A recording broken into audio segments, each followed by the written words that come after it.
selling your home can be an exciting time. You may be buying another home to upgrade, or sometimes you may be getting ready for your retirement. However, selling during divorce can be a different story. It comes with different challenges, a lot of emotions come your way. And also, while you are a team with your partner when selling the home, but you may still be in the divorce or separation negotiation stage. Lots of complexity. That's why today I invited my real estate agent, but also good friend, Aron and Angelica Pinto. Team Pinto, you might see their ads everywhere. Just talk about selling during divorce, whether it's a matrimonial home or an investment property. Welcome. Thanks so much. Lisa, we are so excited to be here on your podcast, which is amazing, by the way. Yeah, let's dive in. Yeah, for those who don't know, Angelica and Aron, they are the top real estate agent in the Waterloo region. And both of them bring a diverse expertise and skills. So Aron, before he jumped into his current role, he was doing enterprise sales in BlackBerry in its heydays, I say, internationally. So he brings a lot of skill, negotiation and sales, which is very critical in buying your home or selling your home. And Angelica brings background in marketing and communications. You might see a lot of their videos and other marketing collaterals. She has also a very unique background as a mortgage broker, which is critical, as you know how interest rate plays out right now. And what I love about Angelica and Aron is that they're always so truthful and real and think about your best interest, but also they have a very accurate view of the market. As we know, the market is changing very drastically. We're going to dive into. Before that, I want to talk about and put a timestamp here. We're in mid-July of 2024. Depends on how you watch this podcast. The market may be shifting very differently as we talk about today. I want to do a market check with you. As we know, the Central Bank of Canada just did not long ago, a month ago, a tiny little bit rate reduction, which probably has some kind of impact, maybe not too much. So if you want to dive into, give us a synopsis of the market situation. The buyers and sellers, especially the buyers, are very sensitive to interest rates. And last year, we started to see an increase after the big reduction post-2022. And the buyers were regaining confidence and feeling good about buying, even though the rates were much higher. They weren't in the 2% range anymore. They were in the 5% or higher range, but they were regaining that confidence. Government is always trying to avoid housing getting out of control. So what Bank of Canada did last June and July is they raised the rates by 0.25%. So 0.25 in June, 0.25 in July. And we saw a decline, right? Immediately. Yeah, all the way straight till January, the market was on a decline. So prices going down, conditions back, great homes sitting there for a long time, well-priced homes were not selling. That's the type of market we lived in December last year. And we hadn't seen a rate reduction for years. And as Lisa mentioned, in June, we saw the first rate reduction, but it was only 0.25%. So pretty much after 8 consecutive increases before the 2 that I just mentioned, the Bank of Canada erased one of the 0.25% increases, which we didn't feel much at all. And right now there's 3 types of markets in real estate. There's a seller market, a balanced market, and a buyer market. Right now, we're strictly in a buyer market. There's a lot of inventory sitting on the market. Right now in Waterloo Region, there's over 1,800 listings, and almost a quarter of them have been on the market for over 3 months, which was unheard of in previous markets. So it's just very slow. Awesome. If I can just jump in, if it's a buyer's market, that means if you can hold off selling your home for however long, this might be the time. And we'll talk about It depends, because it could be a great opportunity for someone looking to upgrade. Because even if you sell your home and it's not the best market, and even if it takes you 40 days to get it sold. Great point. If you can reasonable that's why that's why I like them. They always throw you a different view. Yeah, if you're upgrade, even though you're not getting the amount you are buying, right? But also when you go buy, it's a chain effect. Maybe you sell for 150,000 less, but you buy for 250,000 less. So this market could allow you that leverage. But if you're only looking to sell and you're looking for max dollar, then it's not a good market. Looking to cash out and maybe retire, for whatever reason, may not be the best. That's probably for a lot of people going through divorce and the chance of them they're probably going to be downsizing a little bit, right? If their home is $2 million now, they're probably looking at 1 million. So if you can hold off a little bit in your negotiation, and that would likely play in your advantage. But again, sometimes you cannot prevent that. The timing is the timing. Sometimes during the divorce, you cannot wait, or maybe we have run into situations where couples that are going through a divorce, they have waited a long time, and now there's comes to a point that they are like, okay, forget it. Like, I'm out of here. I need to do it right now. So if that's the situation, then of course you can sell and you should do it. Obviously, we'll do the best that we can. We ran into one situation very recently. Last year, we met with a couple going through divorce, and they wanted to list right away. They had tried selling previously, but October, November, December of last year was very, very painful for selling. And they both said that they needed the most amount of money to start their next chapter. So we advised, if you can, just wait a bit, since you're just looking for the bottom line. And maybe we'll explore maybe spring market. For the past 5 years, curiously, January, February has always taken off.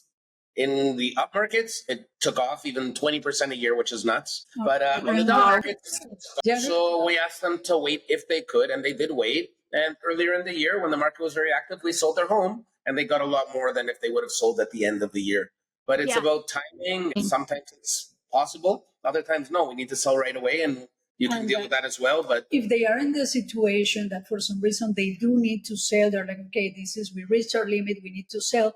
There's still great things that we can do to prepare the home. There's factors outside of our control, like we mentioned, government intervention, rates, buyer sentiment out there, but there's factors within our control, which is home preparation, home staging, all the things that we do, great marketing, and we can still do it, but just so they know, like, the prices are what they are right now. But if they are looking to restart their own lives separated now, they still can buy they can find great deals to the market right now from a another very important thing to mention that I don't want to forget is nobody has a crystal ball as well. So let's say a house is worth 800 right now. In theory, it should, let's say, go to 900. But what if before hitting 900, it goes down to 750? What if you have to wait 2 years for it to go to 900 and you can't? So it all depends. I remember we also had a client about 8 or 9 years ago, and he wanted a certain price for his home. And he's like, Aaron, I want this price. And I'm like, that's great. There's only one thing we could do if you want that price. He's like, what's that? We have to wait till the market reaches the price that you want. And he's like, okay, he wasn't in a rush. And about a year or two later, I called him. I said, guess what? The prices are up, because he was off by about 150,000. But we're always watching the market. This is what we both do every single day. When we saw the prices were in that range, he wanted 700,000 for his home. We got 750, but it's because the market allowed it. And sometimes that's another important thing to touch on. People get attached to a certain number, including during divorce. This is our house. We know it's worth at least 1.5. Maybe it was worth 1.5 in February 2022 at the peak. Maybe it was worth 1.5 in May 2022 after some of the decline. So then they'll say, oh no, I know it's not the peak price, but we can only ever offer what the current market is willing to pay. And at the end of the day, we're facilitators of the market. We're not the ones buying the property. We're making sure to give it the best exposure, the best marketing, the best videos, putting it on the local board, putting it on the Toronto board, since a lot of Toronto buyers have been coming our way. But at the end of the day, that's how the market works. The houses work. The highest bidding buyer is willing to pay for it. Yeah, I love that. Is that no matter what, Aron and Angelica knew and helped me and my ex selling our investment property. It's the same strategy and same mindset, is that the market talks, right? And we have to look at the market. And we will talk some of the details, strategy of even selling in a not so good market. What can you do? We will cover that. But I know, Aron, you want to share a graphic or data to really showcase where are we at today in mid-July about marketing 2024. So I'm going to show everybody a 3-year graph. Just one moment. This is what we've been seeing over the past 3 years. These are the average prices of homes on the market. So if you look at the peak, this is just what. If you look at the peak of the market, which was February 2022, the average home price, this includes detached condos, semis, townhomes, was $1,012,996. Now you can see the roller coaster that we've seen and what I alluded to previously, June, July, when they raised the rates. At that point, the market had bounced back from a low of 720 all the way up to 839. And people were getting really excited, and houses would list for 700. There's a huge need for housing in the region. And they'd sell for 900. But then the Bank of Canada did the 2 rate increases, and it went down all the way to December, and it got to a low of 738. Now this year, we saw increases right through till May, but then average was 818. Right now it's 789 average. We had a spring market. Spring market was very short-lived. It was late March till early April. It was 3 or 4 weeks. Houses selling quickly again, multiple offers. Very, very short-lived, and that's, yeah. Uh-huh. Now, if you look, another interesting point for anyone buying, it's almost like having a time machine. Average price right now is 789. If you go all the way back to November 2021, October 2021, average was 821. So you're actually buying for less than what these homes would have cost you all the way back in 2021. Which, if you look at the long-term picture, this is homes in the past, all the way since 2011. So 13 years, what do you see? That it's a constant rise. And what do we know about real estate? You can't go up without going down or down without going up. Here, February 22, 2022, what happened? People got a little too anxious, and they started to outbid themselves. Oh, this one went for 800, I'll offer 850. This one went 850, 900, and they kept pushing it up. Real estate is not supposed to grow exponentially. And in the 2 big years, 21 and 22, they went up 20% year over year. Real estate is not supposed to grow 40% in 2 years. Healthy is somewhere between 3 to 5% per year. Government intervened, interest rates went up, prices went down. But if you look, it's a pretty straight line right now, all the way to 2021. What do we know long term? It will continue to rise in a healthy and steady manner. Maybe it's some more big dips, big rises, but overall, long term, real estate will always appreciate. Cost of materials is up, cost of building is up. Yeah. So that's what we've been seeing. Now, another important thing to do too is the months of supply. Right now, we're seeing we have 3.3 months worth of inventory on the market right now in the Waterloo region. The last time we had this many homes was July 2015. This is because they noticed that in the short-lived spring market that we mentioned, homes are selling quickly again, great prices. So I feel like lots of sellers, they became enthusiastic about this and they listed the homes. But right now the market is... For 9 years, we haven't seen this many homes on the market, which is really something to note in terms of understanding when a seller says, my house isn't selling, what's going on? What's going on is that there's another 1,854 homes for sale, and a quarter of them are taking more than 3 months to sell. That's the normal pace of the market. That's not always something bad. This type of market also allows people to have more time. Maybe you put your home up for sale, take a month or two to sell it. The buyer could do a home inspection and have peace of mind. You go to shop once you sell, and then you're in the golden seat because there's all these homes that have been lingering and sitting in the market. Inspection as well. Yeah. You can. So it's not necessarily bad. And a question that we often receive is the market good? It's always good. The question is for who? And also, the best time to buy is yesterday, So, okay. Thank you. Yeah, I just really appreciate you sharing that, because when you talk about some numbers, like 2015 was when we bought our matrimonial home. Again, lots of inventory, so buyer's market. I didn't know. We didn't know at the time, obviously. It's just like luckily that was, and then I don't mind sharing. So in 2022, that was the hike, the peak of the price, right? And my goal was keeping our matrimonial home, keep me and the kids in there. So every time we continue to negotiate, as it's like a total family asset, I have to buy him out, right? It's like I owe him more and more. And it was a huge panic because you don't know if the market will continue to go. So there were a lot of things that in our big negotiation, I chose to give up in order to exchange for that. So I'm sharing this that you don't know the market, like Aron said, we don't have a crystal ball. So you have to, one thing is that really get good counsel, whether it's your real estate agent, your lawyer, right? Get good counsel, considering maybe even your tax accountant. Look at the whole picture. Maybe you add into a coach or something to really help you to make the decision with the data and the facts you have in front of your eyes, because we don't know how the market will go. Because who would have expected COVID would increase our real estate market that much? Because everybody thought it would go down. And I really appreciate that. Here's a specific example. You can see here when you buy your matrimonial home, average price of homes in the region was $346,000.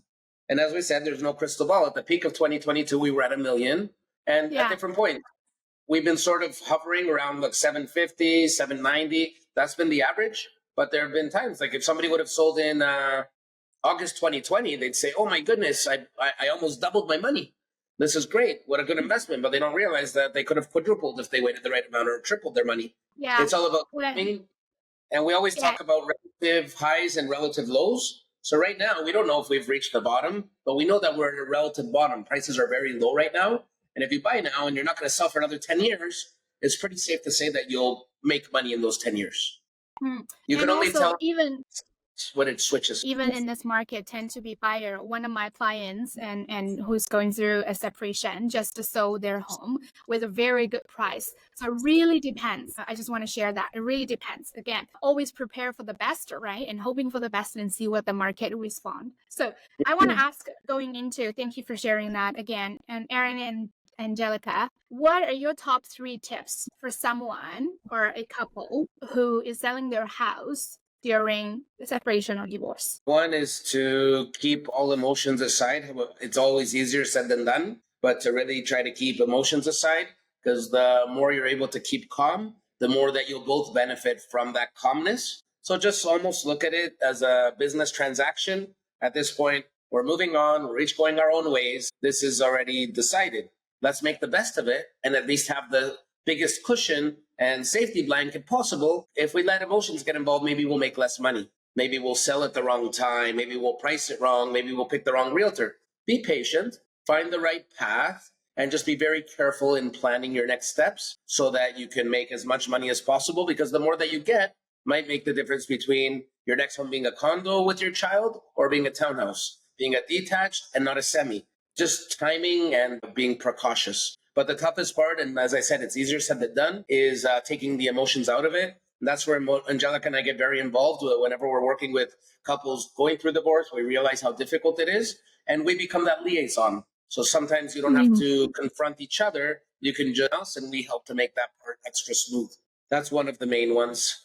It's also important to keep in mind Can you that read that? all emotions are flowing, and like disappointment and all of these things that obviously it happens during a divorce. Now, for this moment, for the transaction of the sale of the home, they have to work as a team now to get you the best possible result. So it's like we all have a common goal here, and we have to keep that goal in mind throughout the whole process. So we try to, like Aron said, try to get the teams to settle and calm down so that we can do the best that we can from the situation. The other one is sometimes with all the stress of divorce, we could leave out the fine detail and just say, I'll just list the house. The house will just sell itself. I don't really care.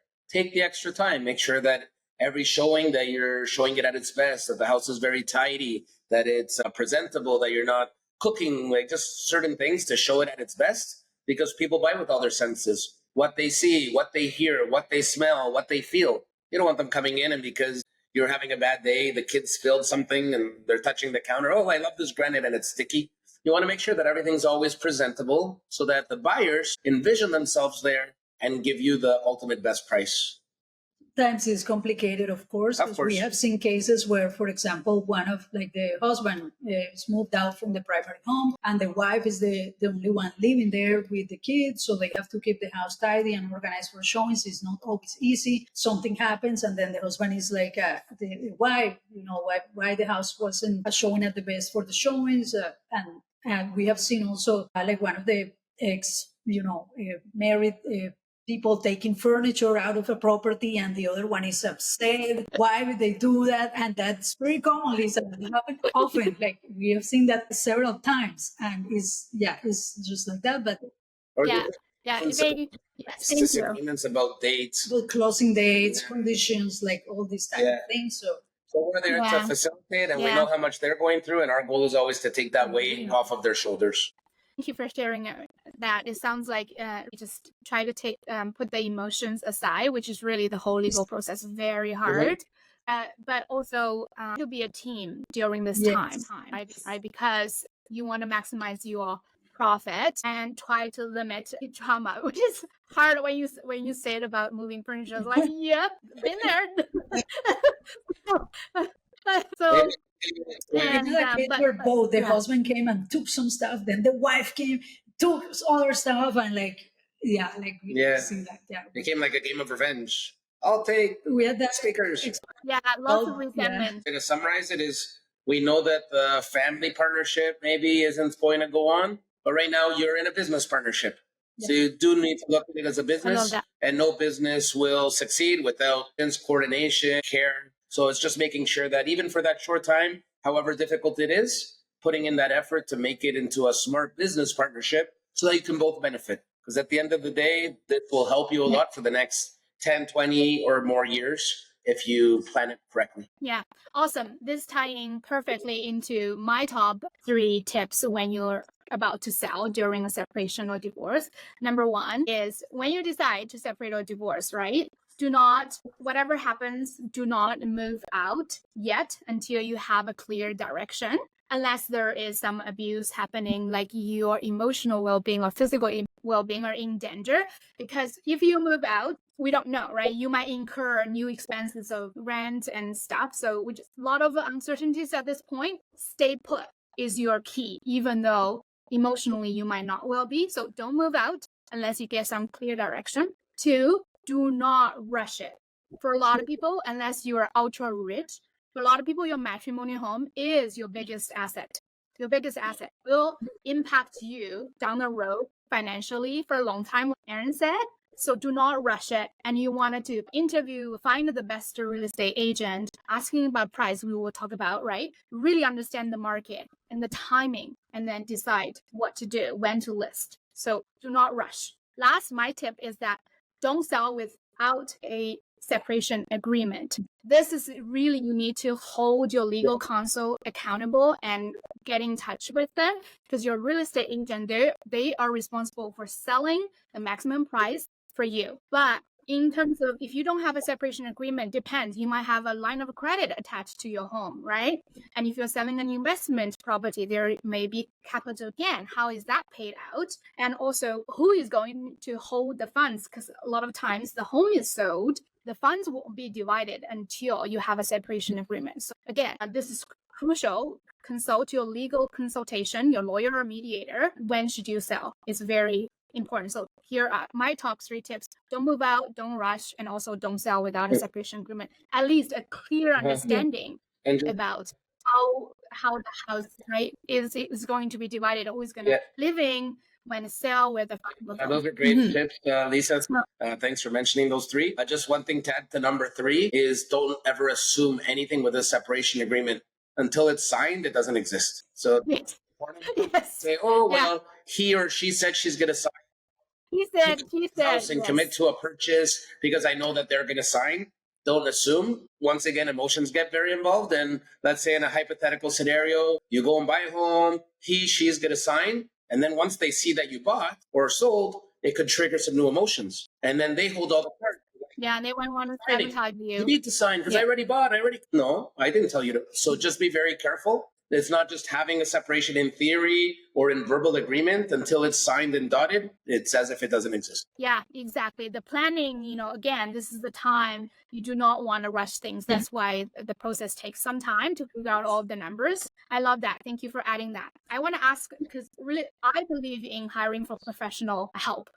Whether it's a lawyer during this time, and Aron and Angelica knows, because we invested in real estate as an investor. We also have our real estate lawyer, who actually we knew is the same person, because you build your best team, right? I firmly believe that during this time of divorce, if you can, build the best team together to support you, including your real estate agent. And I know some people will sell without real estate agent. I don't recommend, because you don't know the market, you don't know the listing price. How do you handle the tension, which is already very high, the conflict with your ex, when there isn't a third party? It's almost like doing a divorce without a lawyer. Again, I don't recommend. So what are your top suggestions that you want to recommend to people who are going through a divorce and to consider when hiring a real estate agent in the time of sale? One is, how much experience do they have? How many homes have they sold? How many homes have they helped people to buy?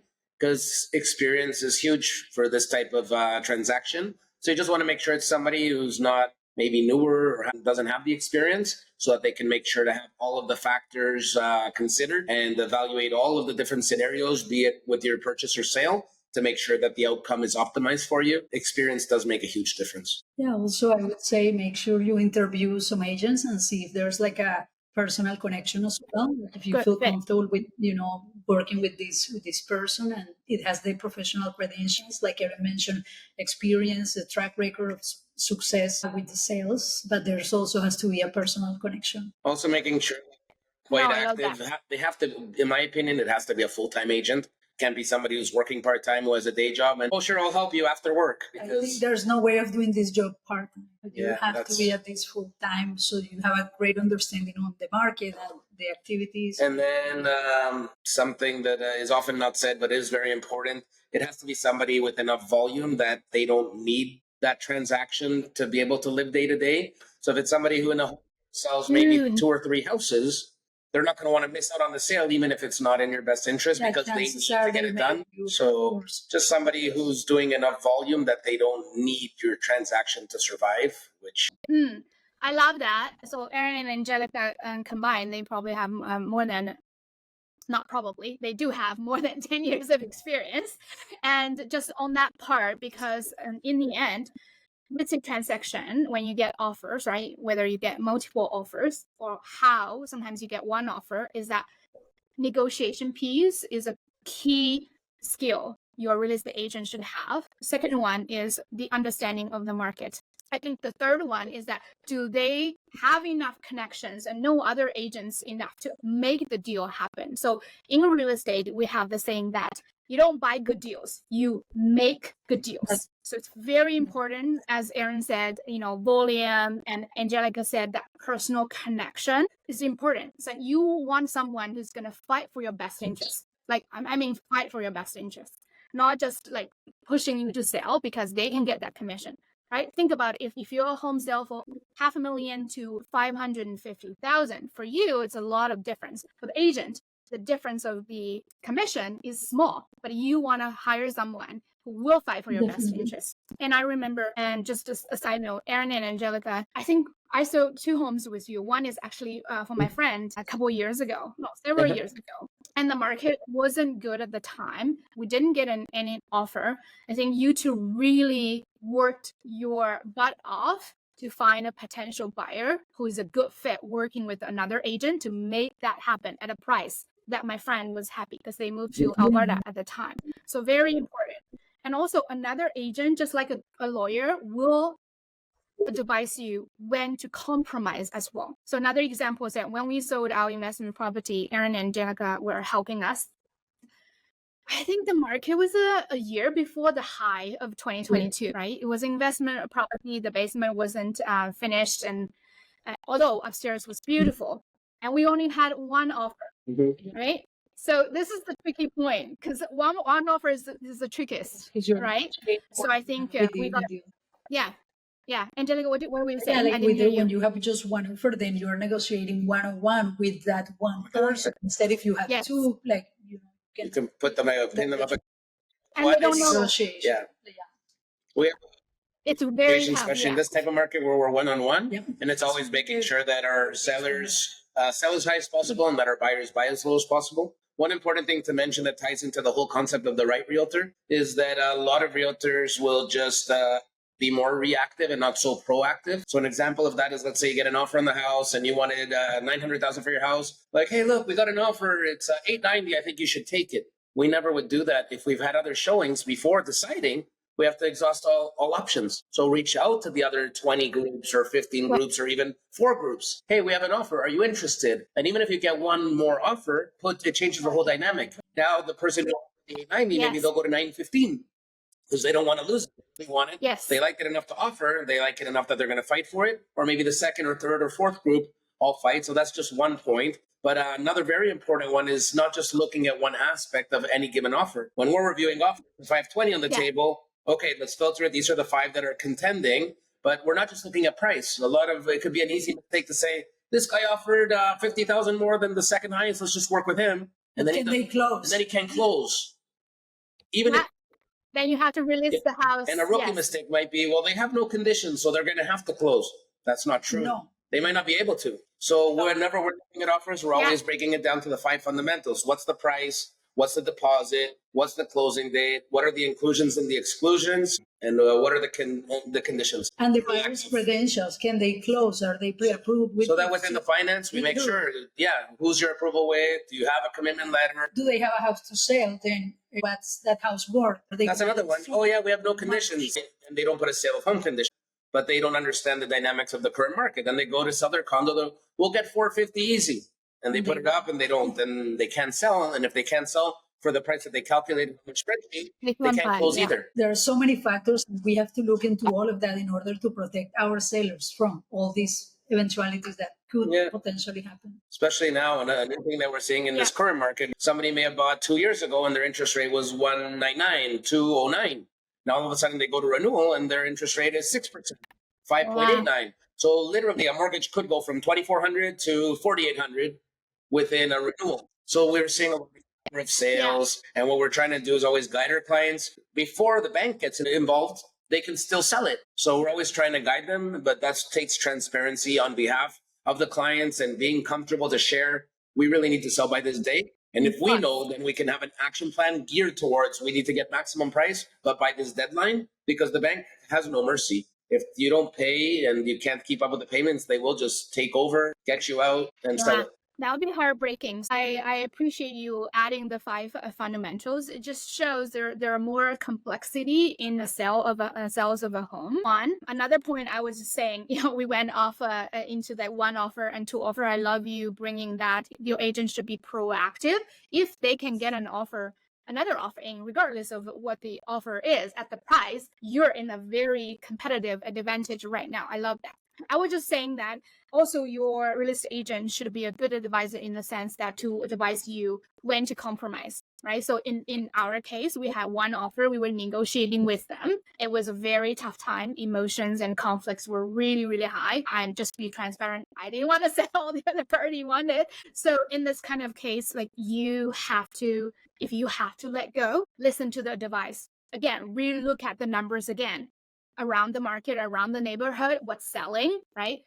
And also even before, agree with your partner or whatever your situation is, and the real estate agent, what's the bottom price we're willing to let that go. So it doesn't come into a surprise. And also you can also agree if we don't hit that number, we're going to push the sale date or something. So very important. So a good agent is go ahead. Like you said, because you are selling a matrimonial home, that's hard enough because you know, this is the home that you purchase together as a couple. Like, you're looking for this home to be there with your family, and you have all these hopes that you guys are going to be there for a long time, and suddenly you're getting a divorce. But when you're selling an investment property, I would think it's as hard because you bought that home it was a project that you built together. Like in your case, for example, you guys bought that home, you renovated it beautifully, you had like a wonderful Airbnb operation going on there, and it was gorgeous. And like all the work and care that you put into that property, and now like you have to sell it like that, like emotionally and mentally, and you have to go through. So of course, you didn't want to sell, and the other person is wanting to sell because of the divorce. Is hard. The main topic to address on today is emotions. That's the toughest thing during a divorce, and it affects every aspect, buying and selling. We touched briefly on the problem of buying before a separation agreement. But even if there is a separation agreement, don't say, I need my own place. I found this condo. It's perfect for me and my son. I'm going to buy it and everything will work out. And then you haven't sold your house yet, and you've committed to a $550,000 purchase, thinking you'll get at least 1.6 for your house, which is maybe worth 1.3. So you have to be careful with that side of emotions as well. And don't just jump the gun and say, go buy, because things will work out themselves. Speak to your realtor, speak to your accountant, speak to your lawyer, speak Sell to your first. speak to Lisa. She'll always guide you in the right way. Yeah, like sometimes we have to slow down to speed up. You have to do things strategically. I think that's why hiring the right kind of real estate agent will guide you in that kind of strategy. Too, to have one central person knows so many people, and she can always point you to the right direction to get the answers that you need, so that you have a decision out of. You need somebody who's looking at it from the outside. That's the best way to summarize it. Gone through it. And who's gone through it. So always rely. And also, thank you for saying that. But also, like you said, when you look at offers, right, price is not the only factor you're looking at. When you go through a divorce, obviously the financial aspect is critical. But also, a lot of times people don't look at the time aspect, right? You can get more, like let's say 50,000 more from the house or spouse support, but then it's going to take you 3 years. How much does your time worth, right? If I'm still getting stuck in there, I can't do this today. Just something to consider, time and money, different aspects. Time and that of your kids. If you are involved in that lengthy process, your kids are going to see that, oh, my mom or my dad, they're so stressed going through all of this. Is that worth it? Maybe the answer is no. I can give you a practical example of a case where money wasn't the answer. We were reviewing offers one night, and let's say the home was worth about $700,000, and an out-of-town agent called and said, "Oh, I'm bringing you an offer." So you always want to make sure that you don't have any regrets. So we bought time to see what his offer was. And let's say, arbitrarily speaking, he came in at 750, and the highest one to the moment was 700. It's all about the interrogation of that agent. You got to make sure that it's, even if there's no conditions. I think he had a small condition, but after asking him questions from many different angles, I found out that they hadn't even gone to the bank yet. And what one of the strategies might be is, let's get them to agree to 750. By then, the other 6 or 7 groups are gone. Now we're the only ones on the table. If they go back to the market, what will everyone say? Why didn't it sell on offer night? Why didn't the other group want it? And at that point, they turn the cards around and they start to negotiate. Oh, we went to the bank. We're only approved for 650. And they would have lost out on the 700. So we made sure to do our due diligence to figure out the qualification of the candidate. And then we decided on the best offer, which in this case wasn't the highest price. It was the most qualified bet to make sure that the seller was taken care of. Great example, because it's already so unstable in this time, right? For people going through separation and divorce. Any kind of certainty you can get, you want to get that. You don't want to list the house another month and also going through this roller coasters on emotions of the price. Which is important to mention today is the importance of an appraisal. So let's say in this case, we would have agreed to the 750, and then let's say that was overpriced because that was more than what the home was worth. And then let's say they have an approval of 800,000 in this case, just to make it even more interesting. If the appraiser goes into the house and looks at the recent sales, then the last one sold for 680, 690, 710, and 700, and he appraises it at 7. Even if you're approved for 800 and you bought it for 750, which is less than what you're approved for, the bank will say, we're not giving you a mortgage on 750. We're only going to give you a mortgage on 700 because that's what it appraised for. And that's why the appraisals are so important, because the banks always send in the appraiser to know that their funds are being protected. Because let's say somebody doesn't pay their mortgage and they need to sell it. They're like, oh yeah, this home's worth 750. No, it's not. It's worth 700. So part of making sure that the home is selling properly and for the best price is also being mindful of what other homes have sold for, and that the client will be able to get through the appraisal. And one last point to that is it also depends on how much down payment. Let's say in that case, it did come back at 700 and they bought for 750. If they're putting down 400,000, a huge down payment, then the appraisal doesn't even matter. So that's another thing to keep in mind. And maybe your realtor will ask, okay, I see this is the price. What is the size of your client's down payment? And by knowing, you know that you're almost protected against a low appraisal if it were to come in. Lisa, and also in terms of appraisal, you mentioned like when you were, because you wanted to keep your matrimonial home and then you have to buy him out and the market wasn't like increasing and going up. So I'm sure you have to deal with that side of the appraisal as well, like with him. Okay, is the house worth more now? Like, and then like you have to get to an agreement with him. Okay, how are you going to be buying him for out of the house, right? And in those scenarios, there are certain appraisers that specialize in divorce. And they can say, based on this date of the separation, we'll come up with a value of what the home was worth. And that's usually a neutral price that both parties can agree or disagree with. At least they'll have a valid. How was that for you? Yeah. So I was going to add appraisal, how important it is. And I highly recommend you hire someone professional. So I don't know if your clients have reached out to you to give them a price. So it could be done as well if both parties are relatively pretty amicable still. So you can reach out to your real estate agent who maybe help you to block the home, say, hey, what's the market price? And then the other person can consult an agent as well. But this is, again, a little bit like she says, you know. So the best way. The best way is to hire a professional appraiser to actually come to your house to check. So what we did is that I hired one and he hired one to come to the house. The price is actually exactly the same. So we put a time stamp on it. So that's the price. I mean, let's say if there is maybe 10 grand difference, you find the mid number. So it's important that you have that piece of document down. Even if the other person is saying no, you yourself can still hire one to get that appraisal, that official document. So how do couples agree during this time on the listing price? So what are your steps? We take a lot of time to go through recent sales, show them what have similar homes sold for. We always advise what price and strategy we think is most appropriate.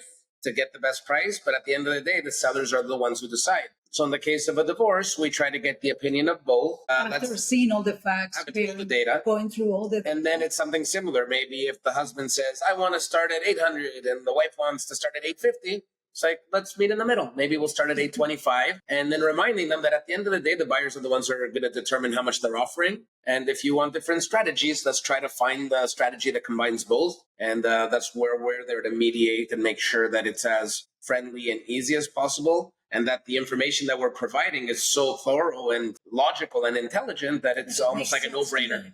Yeah, that makes sense. Okay. Let's follow the strategy.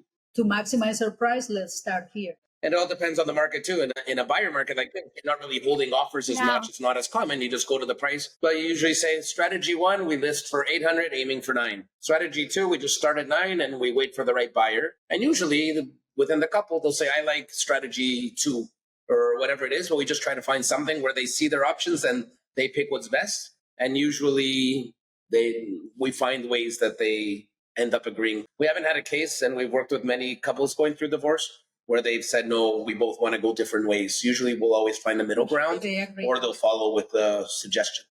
Yeah. Anything to add, Angelica? I agree with Aron. I think that at the end of the day, like we said, there's a common goal right now. So which price do we need to maximize on our sale? Yeah. And usually couples, after seeing all the data, they make the logical choice, like, okay, and and they talk to us and we're like, okay, we can work with that price. Let's do it. Thank you. So I know you guys make beautiful videos and fun too. So I think you're getting more and more comfortable to make a lot of videos, which is really very important, because people want to see it before they go see it, right? So what are the best ways, your suggestions to get the house ready for sale in this market? Both professional, as we've mentioned, like I really enjoy and I'm good at negotiating. Angelica's very good at marketing and promoting. We all do our own strengths. So for home staging, I'm not a home stager, neither is Angelica. We bring in our team members that are extended team that help with all of our home staging tasks. For video, I love high quality video, but I'm not going to go shoot my own on a gimbal. We have the pros and they come in and that's what they do. They're part of our extended And it's taken us time to find the right formula of what does Team Pinto have to offer by finding all the best specialists in each of these spaces. So for preparation, we would give a generic introduction of how to prepare. But for the actual preparation, we'll bring in our home stager and she'll give an actual report. She'll email both parties, the husband and the wife in the divorce, a PDF saying, this is what you do room by room. Here, I suggest moving this couch here. This room, we have to paint. Here, you have to dust the baseboards because they're dusty, whatever it may be. Sometimes it's tricky and we have to work through things because we have had cases where, for example, the wife's still on the primary bedroom and the husband is temporarily living in the basement. We have to work through that. And when we're getting ready for sale, we also don't want any triggers where the buyers are going to say, oh, I'm going to offer low because they're going through a divorce. Yeah, we keep that very confidential. So in that case, we're like, we really have to pack. Yeah. Yeah. Very important. Very important. We never when people are asking, we'll never, that's private information. Nobody needs to know. Let's take advantage of the situation. You don't want that. So it's not only what we say, it's what they see. So you definitely don't want to see signs of the husband or in the basement because that will affect what people are willing to offer. Yeah. I love that. And just my experience, because I'm a little bit perfectionist in this way, whether you use a home staging company or not, you want, just like Aron and Angelica said, someone to walk in, they can envision themselves living here. So you want it to be very clean, very tidy, right? It's how you present. I know a lot of people use this, and before the open house, they may bake the cookie, right? So they can come to visit to eat the cookie, but also the home will be filled with the sweet smell of cookie. Like small details do matter. Small details really matter. And you're a home stager on your own. Like you're amazing. Yeah, like.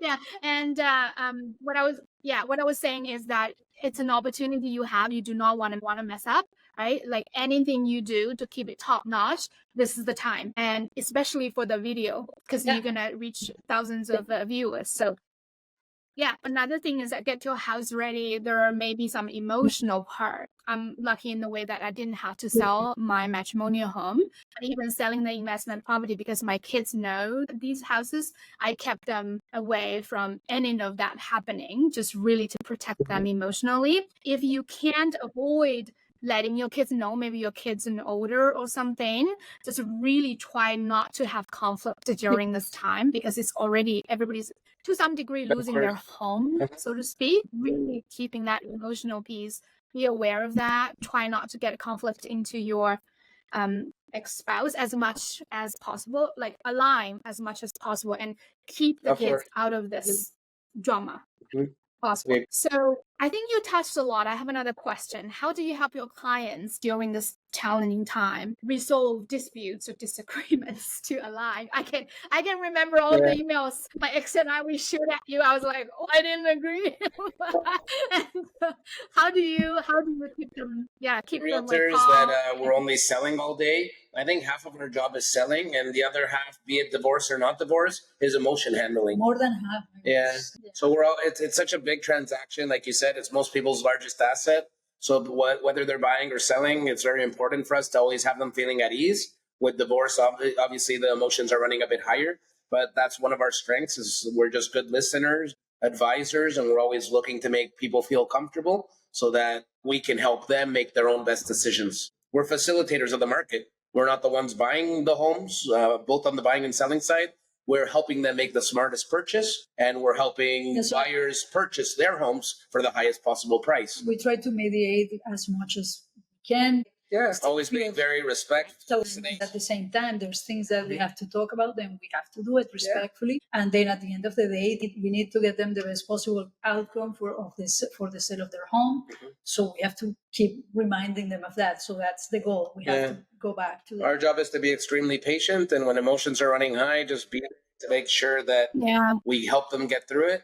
And we have 100% success rate on getting through it with them and making them feel comfortable. We've never had a case where we couldn't handle the emotions. Or that one of the couple, the wife feels overshadowed, or the husband that feels ignored, that we are not, we have to. Oh, and another important part is always making sure that both parties are always updated. That's a big one. Yes. Never up one party. And not the other one. Why didn't you tell me that we had this offer? Obviously, everything in these cases is full transparency. So both are always informed and both are fully in charge and aware of what's going on. Yeah. What I love that. You guys are mediator too. Like mediator in terms like you're mediating the deal, right? Make the deal happen, one. But you're also mediating the emotional, the other aspects of things. A lot of people think like agent, they just sell. No, there are a lot of pre-sale preparation and post-sale because, what if you bought the house when you close, the basement is flooding? What's going to happen? And this is the time really test how experienced and skillful your agents are, right? How are they looping in your real estate agents, right? How are they moving around, giving you resolutions? Very important. So don't only look at 10 years working in corporate before being in real estate came in very handy. Sometimes one of the couples, they prefer talking to me, and the other one feels more comfortable talking to Aaron. Yes. We always take pride that we have the girl, the boy, and the couple. Whichever of the three. Yeah. I was going to say that. That's my second point, is that Aron and Angelica, right? It's good sometimes. Maybe Aron can talk to the husband. I know Angelica provided a lot of emotional support, just even acknowledging like, hey, Lisa, it's really tough. This is your baby. Now you're selling it. So it's can be really helpful because a lot of times when people getting into this butting heads in divorce, ultimately, it's not even about the money. It's not about the amount. Is like they wanted to be seen and heard and understood because they haven't been in their marriage. So having an agent who have two sides to tender the husband and wife can be really helpful during this very difficult time. So I have my last question, because we have our matrimonial home, a lot of emotion. I wonder for people who are selling investment properties during divorce, which is, like you said, more of a business transaction, but still a lot of emotions attached to it because it's your partnership, right? Different type. So do you use a different kind of strategy? One thing I can think of is that capital gain has to be considered during this time. And our lovely government just increased that threshold after 250,000 to be 67%. So any different strategies, suggestions when people going through a divorce are selling their investment We property run from into you. cases where, let's say, the husband is going to move on living one of the investment properties. So yeah, sometimes we're able to help them see it from the outside and do maybe distribution of assets. So let's say it's a family that has 6 properties at different values. Maybe one party keeps 4 condos, the other one keeps the primary and 1 condo or whatever it may be. And at that point, it's sort of nice because if they want to, they can sell everything at their own leisure without having to do everything together. So if it is down to investments, sometimes we can help to facilitate. But if they do have to sell, if they're like, no, we are selling this house, then I think it would be a similar process. And just taking the emotions out, looking at it as a transaction, making sure that capital gains, as you mentioned, is looked at by the accountant, that they speak to their lawyer. Separation agreements are signed fully and executed and not just a theory. Yeah, I've heard some horror stories. We haven't had any of those situations, but of times where the separation document was said to be signed even, and the realtor went based on it being signed, and then when push came to shove, it wasn't, and it can get very messy. It all depends, because maybe the investment property has a tenant in there. So, okay, how are we going to deal with the tenant, and how is this going to fail? Is it worth it to do some renovations, or maybe no? Maybe depending on the market as well, it's just best to sell it the way it is. That's a different type of emotion handling that we also excel at, is dealing with the tenants, because tenants are always feel invaded. If they have nothing to gain, they're usually not just do they not gain from the sale, they're inconvenienced. Sometimes they have to move out. So it's very important for us to manage their emotions when selling investments, making sure they always get proper notice, that whoever's visiting is always respectful. Sometimes we'll take extra time in certain situations. If the tenant has a cat or something, signs, make sure to not let out the cat. Please do not touch tenants' belongings. Please do not use the washrooms, just so that they feel also attended to. And it also always results in a better sale for the sellers. But I think the most important thing, like we mentioned before, is just keep the end in mind. It's hard, it's property, but you're selling so that you can focus on the price to your next chapter. We can max out here in terms of the sales price, but then you are able to move on because the decision was already made. It's unfortunate, but you are going through this, so let's just do it and in the best way that we can. Awesome. I feel like investment property could be another episode because there's so many nuances in that. But before we wrap this up, anything I didn't ask that you want to share with people couples who are going through a divorce for selling their home, whether it's their matrimonial home or investment property?